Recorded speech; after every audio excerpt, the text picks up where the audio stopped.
The Witness by Night Drift Story. The town looks perfect, but perfection always has cracks. Episode 2: The Cracks in Mirrowell. Chapter 4: The Boy Who Wasn't There. Eden didn't sleep. Not really. She lay in the hospital bed, note tucked deep in her jacket, staring at the white ceiling, thinking about a boy with initials she didn't recognize. J.M. Turning the letters over. J.M. James. Jonathan. Jacob.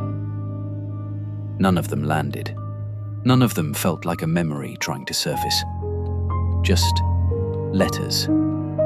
2 letters belonging to someone she couldn't remember, but had apparently been close enough to carry a piece of. By the time grey light pressed through the window, Eden had made a decision. She was going to ask about him. Carefully, the way you test ice before you step on it. Just enough pressure to see if it holds. The morning nurse, younger, nervous hands, brought breakfast at 7. Like it barely matters. I had a strange dream last night. About a boy, dark hair, about my age. Does anyone like that live around here? The nurse's hands stopped moving. Just for a second. Just long enough to notice. Then they started again, and the nurse smiled. That Mirrowell smile. Warm, practiced, just slightly wrong. Oh, I'm sure it was just a dream, honey. Eat your breakfast before it gets cold. Not a no, not a yes, just a redirect. Clean and practiced, like everything else in this town. Eden ate her breakfast. She stored the non-answer in the same careful place she was storing all the other things that didn't add up in Mirrowell. Rue arrived at 9, same way as the day before, backpack over one shoulder, red hair slightly damp. She looked up and down the hallway before stepping inside and pulling the door almost but not quite closed behind her. I need to tell you something, but you have to promise not to ask me how I know. Eden set down her orange juice. Okay.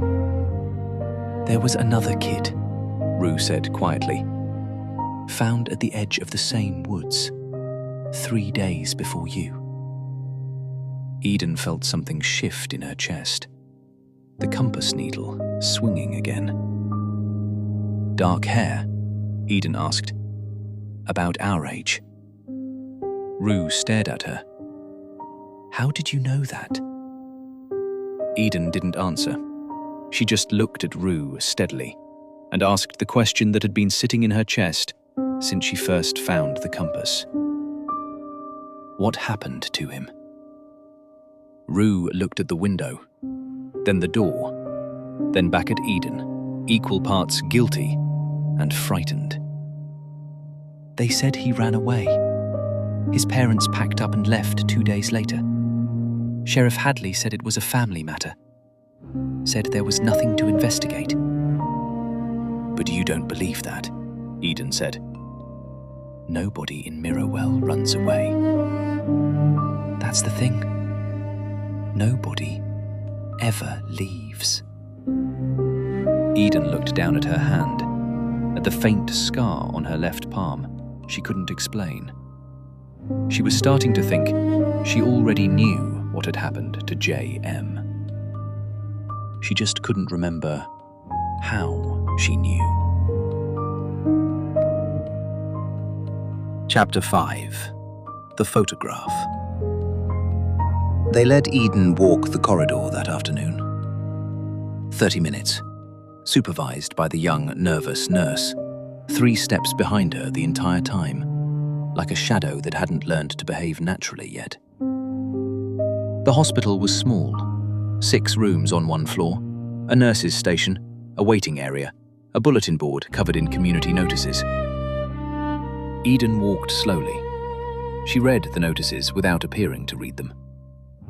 A church bake sale, a town meeting, a lost cat named Biscuit. And then, very still, a photograph. Pinned to the bottom corner of the board, slightly crooked, like it had been put there in a hurry. A street, Mirrowell's main street, taken during the day, normal enough. Except, standing in the background, half hidden behind a tree, was a girl. Dark hair, oversized jacket, one boot missing, looking directly at the camera. It was Eden. Except the photograph was old, yellowed at the edges, faded. The parked car in the frame, a model she didn't recognize, old enough to belong to a different decade entirely. She was in a photograph taken before she was born. She kept walking, didn't stop, didn't point, didn't let the nurse see anything change in her face at all. Just kept her breathing even, her steps steady, and filed it away. But her mind was running. It wasn't her. It couldn't be. Someone who looked like her. A relative. A coincidence. There were explanations. Except the jacket was identical. Except the missing boot. Except the scar on the left palm she caught a glimpse of even in that small, faded image. That night she told Rue about the photograph. Rue didn't look surprised. "There's more than one," Rue said quietly. "My grandmother has one too. Same girl, same jacket, different year." "How many years back?" Eden asked. Not quite meeting her eyes. "My grandmother is 83. She says the girl in the photo was already there when she was young." Eden sat with that for a long moment. A girl appearing in Mirrowell photographs for over 60 years. Always the same. Always the jacket. Always one boot missing. Always at the edge of the frame. Watching. Chapter 6. The Sheriff's Story. Sheriff Hadley came back on the 3rd day. He brought flowers. Yellow ones, set on the bedside table next to the vase already there, and pulled the plastic chair close, and sat in it the way people sit when they want to seem casual, but have rehearsed the casualness very carefully. "How are you feeling, Eden? Better, I hope." "Much better." Same careful smile, nothing behind it. "Thank you for the flowers." "Of course." He folded his hands on his knee. "We take care of our own in Mirrowell." That word again. Our own. Eden, gently, testing the ice. "Sheriff Hadley, can I ask you something?" "Anything at all." "How did I end up at the edge of the woods?" The sheriff smiled, the practiced kind. "We found you there, Eden. Someone called it in anonymously, said there was a girl unconscious near the tree line. By the time we got there, you were alone." "No one else was with me?" "Not that we could find." "And my identification, can I see it?" "Of course. I'll bring it by tomorrow." Tomorrow. Always tomorrow in Mirrowell. "One more thing," Eden said. "I heard there was another teenager found near the woods, before me. A boy." The sheriff's smile didn't waver. But something behind his eyes did. Something small and careful shifted position, like a chess piece moving one square to the left. Where did you hear that? Still warm, still practiced, but the question underneath was not warm at all. Someone mentioned it. Is it true?